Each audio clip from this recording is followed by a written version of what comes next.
Hi, my name is Michael Thompson. This is a video blog for my what's coming through. Um, yeah, my website is called Return to Presence, and for me, presence is just being with all that is, and also kind of threading into what is possible. I think of Charles Eisenstein's book, The Beautiful World Our Hearts Still Know Exists. And, for a time in my life, I navigated many different lessons. We can call them struggles or suffering. And, but I always knew that I was destined for love and belonging within myself, and kind of internally and externally. And my gauge for that, if I was there or not there, was my body just kind of giving me subtle cues that something was off. Sometimes those cues were louder. Now they're more intuitive, and so we can call it alignment. And when I was out of alignment, it was, do I need to do more internal work? Do I need to shift my environment? Is there things that I need to address in my relationships? And it was kind of a yes and approach, meaning that sometimes it was always pretty much both. And over these past couple of years, I've done a lot of internal work, and slowly my external world is beginning to reflect that. And the internal work that I've done primarily in meditation and internal family systems has kind of broken down what I considered home, like old concepts of suffering and not being seen, these old beliefs, not being worthy, and bringing some compassion into my history, my ancestors, and also expressing some anger from younger parts of me has allowed me to deconstruct this internal world, home. And I would like to say that I built something new, but something new kind of just emerged naturally. It was a feeling that I was landing in my body, that I am okay, that there is no scarcity, that I have time, that love is here. And also I had this kind of, for me, a visual emergence of this home that had this beautiful fireplace, that has this beautiful fireplace, and everyone's allowed in. The door is cracked open. Um, People are welcome to come and go,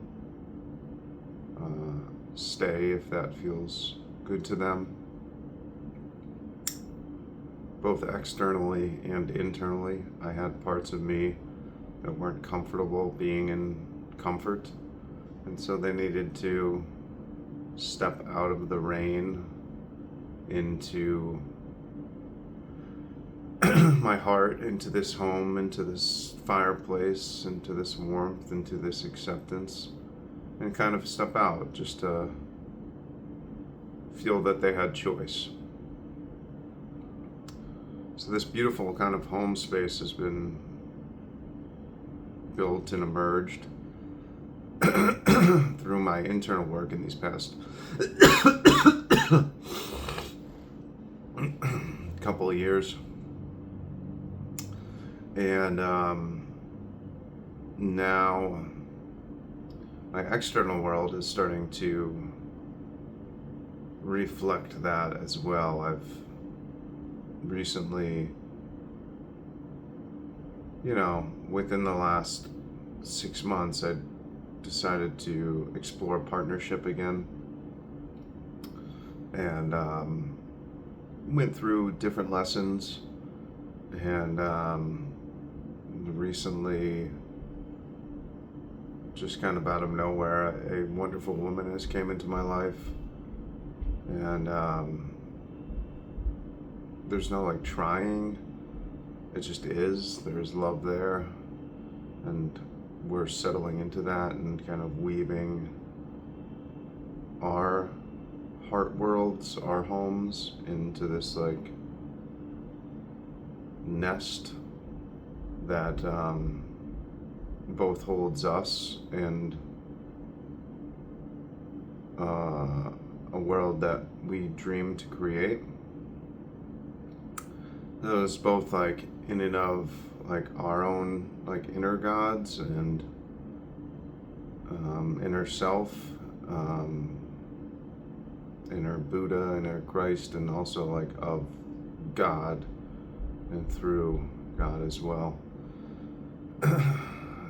It's very grounded and very real. It doesn't feel fantastical. It is emerging because we are sitting in love. So that's what's present for me now. And in my collective field,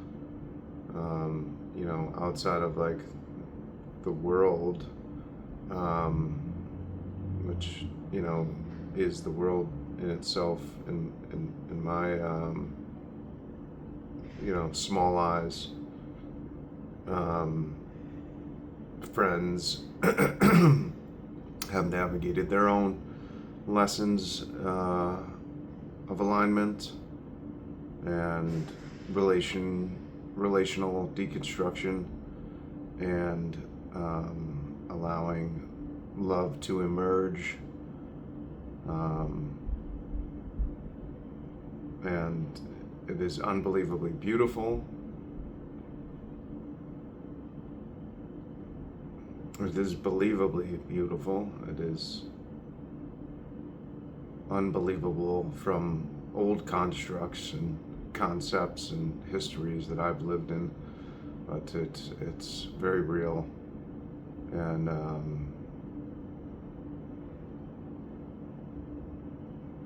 very nourishing, very wholesome,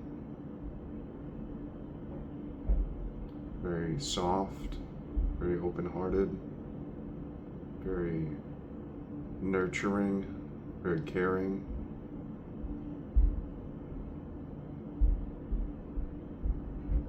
And so I think about this transition that I am living into now, the deconstruction of old concepts. And deconstruction doesn't even seem like the word that fits properly. I would say more so it's allowing the old stories to be heard, and whatever feelings need to be felt, whether that's anger or grief,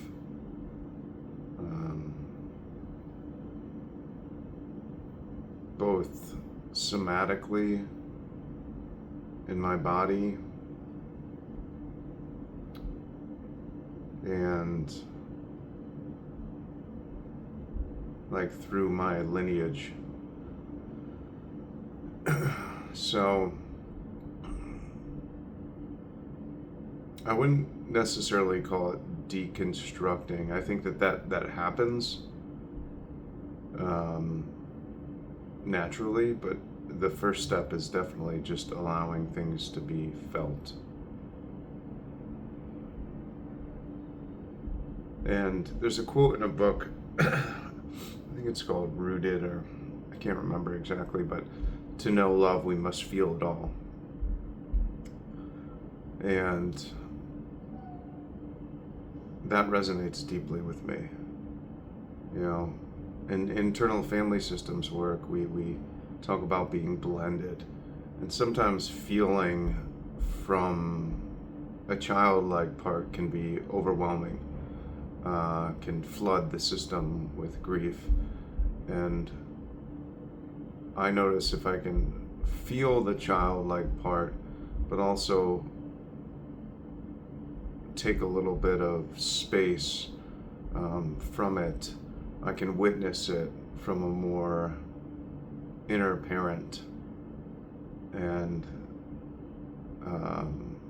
because of that, it doesn't feel like it needs to lead. And when I'm leading from the inner child, there's a fear, like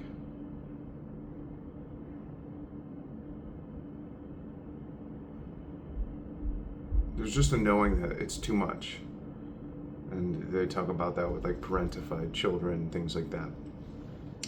But as I witness these younger parts, ancestral and within me and my own history, and allow them to feel or have temper tantrums and release pent up, unmetabolized emotional blocks or things that were just not, there wasn't space for. My body starts to really relax, my nervous system just like kind of alchemizes this stuff. And I feel more at home, and home emerges, and I'm very grateful for it. So like, you know, through feeling things, witnessing the feelings from this inner parent, we can call it God or God within, whatever word fits best. It's more so just a presence. Some call it the field, some call it God, Mother Earth, Jesus, Buddha. I more so take like a Tao Te Ching approach of just like the unnamed, the unseen, like this unconditional presence that is always witnessing and is unbelievably is welcoming and accepting. And so through this acceptance and stepping into the field and witnessing and presence, like I am allowed to release, drop old stories. And what story emerges from feeling all this is just love. It's a pure sense of love. Um, Neuroses drop away. Judgment drops away. Inner noise drops away. Rushing leaves. As mentioned before, scarcity leaves. And what enters, like this feeling of enough, I'm enough. There's nothing to do, fix, or change. Everything is okay just as it is.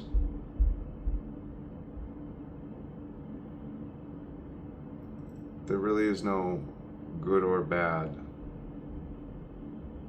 Seeking leaves. All of it can be seen as beautiful.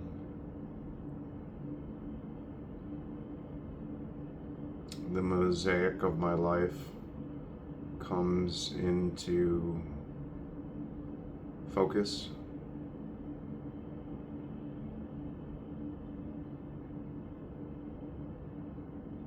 There is wonderful synchronicities and beauty everywhere.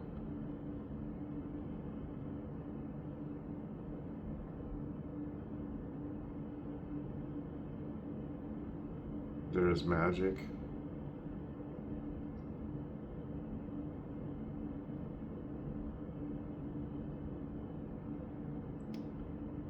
Yeah. And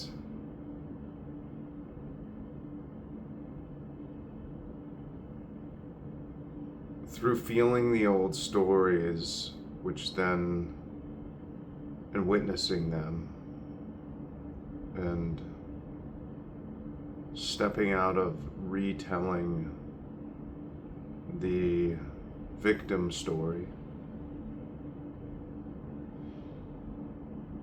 the play of drama,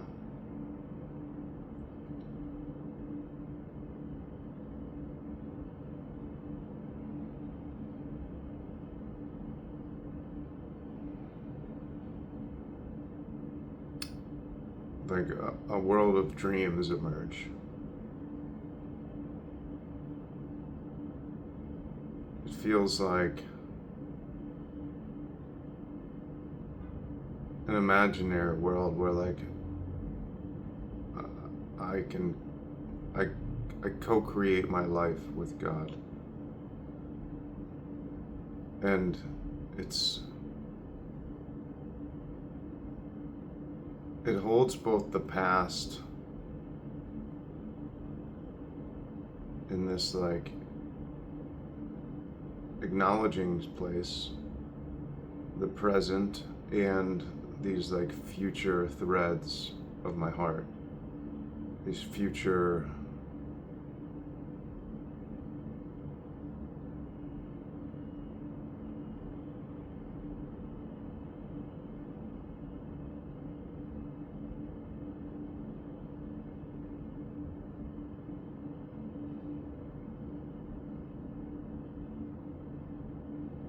like seeing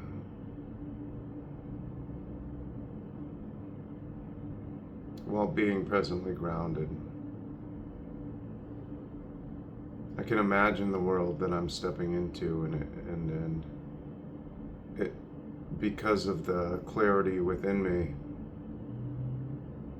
the home within me, it will emerge.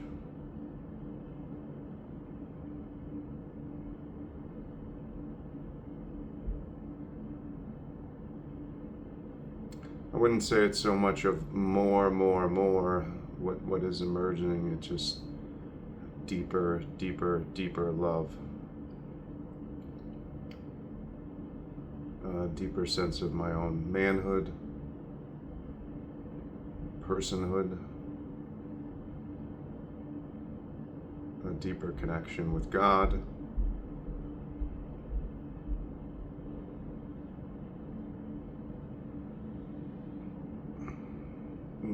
Deeper sense of mission and purpose,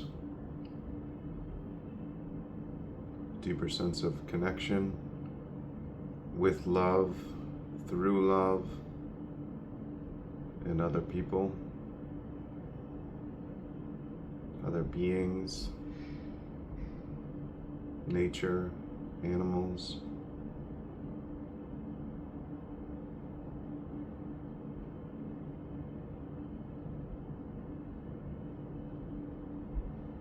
Yeah.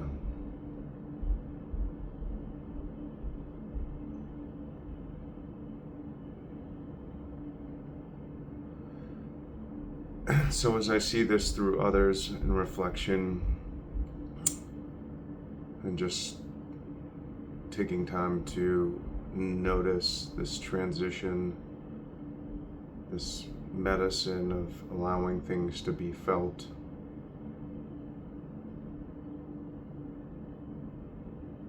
from a space of witnessing and unconditional acceptance and care.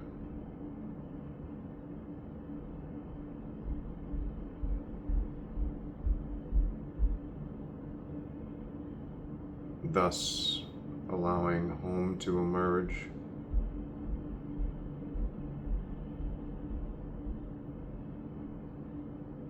And reverberate out into all spaces. I just feel very blessed. I'm very grateful for all the things that I've experienced in my life that's allowed me to get to here. I believe my soul contract was to experience a lot of what we could call as suffering, or what I did in the victim lens. And most of half of my life.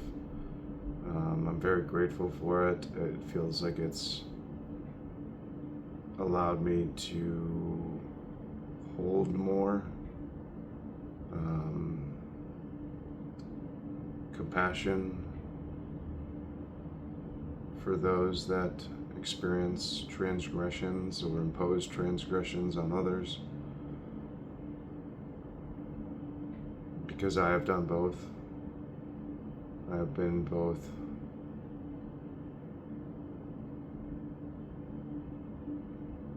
the cause and receiver of pain.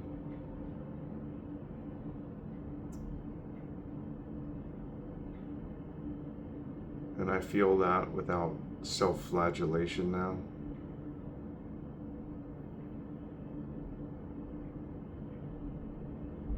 I remember a few years ago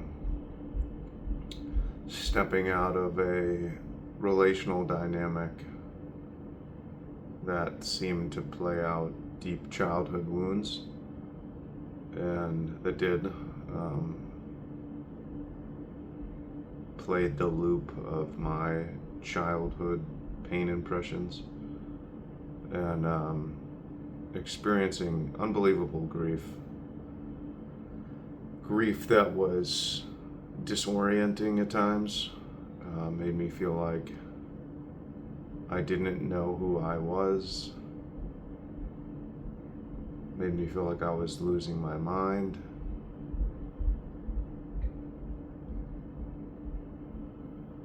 And what came through was this capacity to understand that felt grief on one end of the scale equates to felt joy.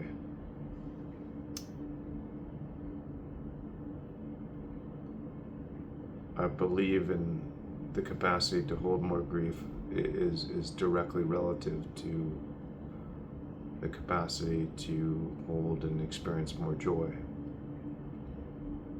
And I remember post this kind of quote-unquote breakdown where I felt like I couldn't do anything. I remember a friend calling me and saying they had just gotten a job that they had been trying for a while. And I remember still in the undertow of of my own grief. But because I had felt enough of it through, there was a little bit of space that I was also able to hold and experience joy with my friend. And I didn't even need to bring my grief into this space. There was no need to commiserate. I understood my grief. I didn't need to draw him into it.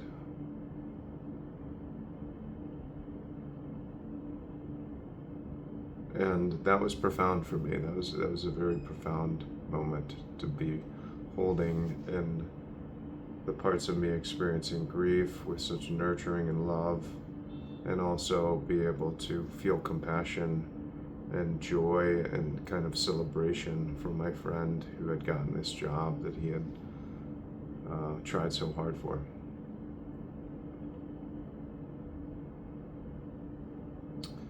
Yeah, so all of this is just holding more. Like I said, in the beginning, to know love, we must feel it all. It holds it all. It holds grief. It holds suffering, pain.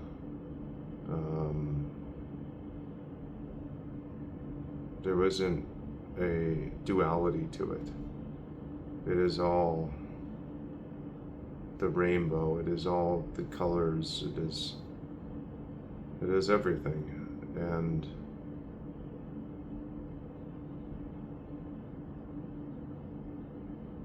that is home. That is presence.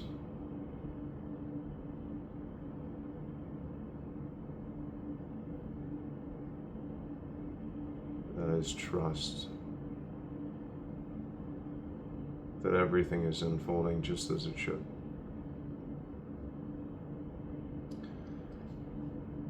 So, that's what's happening. I hope some of this, I'm realizing as I hope that maybe part of me wants this to come off some way.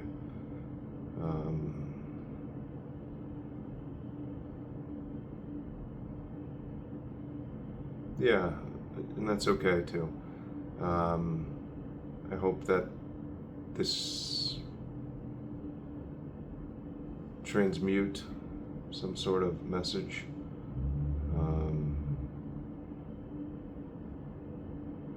I know it is for me, just speaking up and using my voice. It is for my ancestral line. It is for my heart.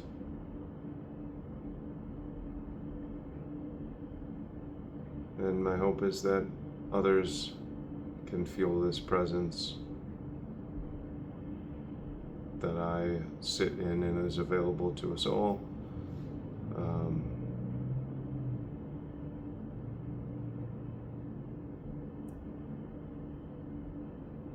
That is always there, welcoming me, you, home.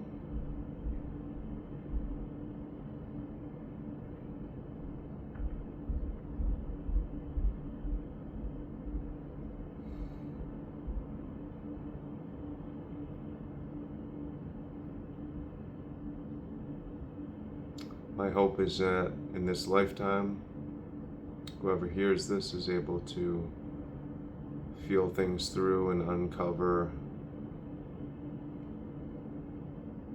the love that is waiting to emerge.